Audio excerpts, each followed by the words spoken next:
are here to review the Netflix show that we just watched, The Queen's Gambit.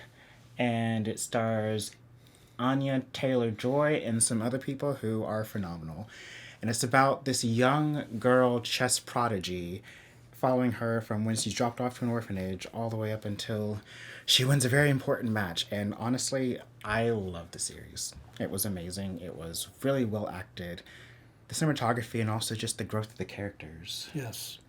We watched the first episode, and then, because we need to do one of these on Escape to the Chateau. Oh my God, we do. But then but we watched the first episode, and then seemed like it could possibly be good, and we went back a week or so later and picked it up on episode 2. We did. We started watching the first episode during the week of the election, and that's way too much anxiety for anything. Yeah, I knew it was going to be intense. Yeah.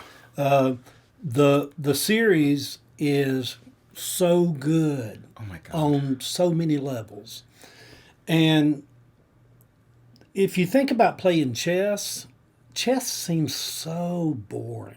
It really But what does. the Queen's Gambit does, to me, is it just shows me that if you have really gifted writers, they basically can take any subject and just make it so compelling. Yeah.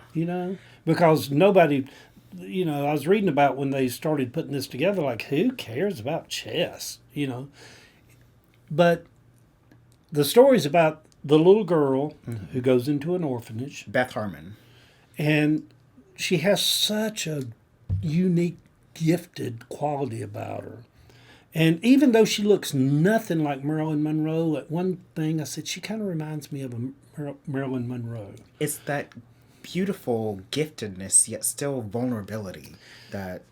And when you follow the series along, I don't want to tell anything about it but I will tell you, the cinematography is so vivid and just kind of speaks to scenes are just like, for example, scenes would have like a bedroom with wallpaper.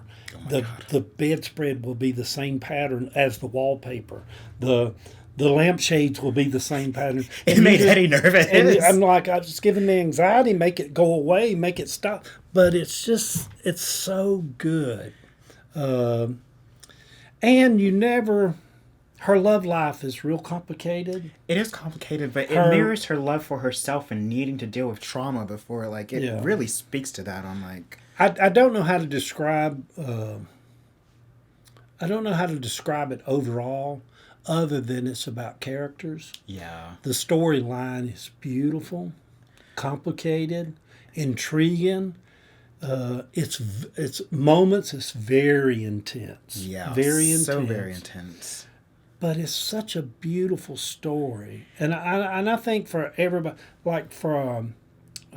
it's a period piece too. Yes, set in the 60s. You realize how these wives so desperately try to please their husbands, because the dressing down she gives later in the series to the husband. Oh my God, it's amazing. Yeah, for women to lose their husband, they lose everything. There is no starting over. They're just left to be destitute the rest of their life. It's a period piece in that sense. It shows it generationally too. Yeah, and then it shows her as being a young female who has the mind of a 2020 female. Yes. She looks at all of that like crazy stuff. There's a beautiful detachment that she has to her. She's like, well, no, I'm not going to do this. Like, y'all are crazy. Yeah, and she was in this series. She's the first female to go this far in chess. Yeah. And her mind, she's so good. At one point, this female person who's interviewing her for Life or Time or something said, there's a something that's called some kind of medical term where the brain really focuses on patterns and repeats patterns of this and that and the other, and trying to explain her brilliance, the way her mind can dissect a chessboard and follow patterns and all. And I got tickled and I told Patrick, I'm like, I got that. I got that. Tell me I don't have that when I was that good in checkers. She's good in chess. I did the exact same thing playing checkers all these years in Cabbagetown. I got that, whatever that lady's talking about. But anyway. Well, you do have a bit of that. I've seen the way your mind works and the way that you plot things Yeah, out. And back when me and my greatest joy was beating my cousin Tommy in checkers.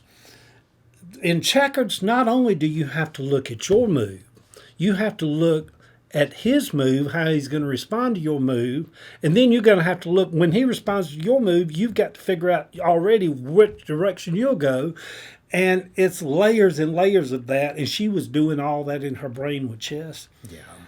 It's well worth. It's only 7 episodes. Seven in the whole, episodes, in the and whole series. What I like about it too is that there's no need to do a second season or thing. It's a limited series, hopefully. Yeah. But it feels like 7 episodes of a really well written movie. Like, Yeah. Yeah, that's the way that movies I like going forward. It's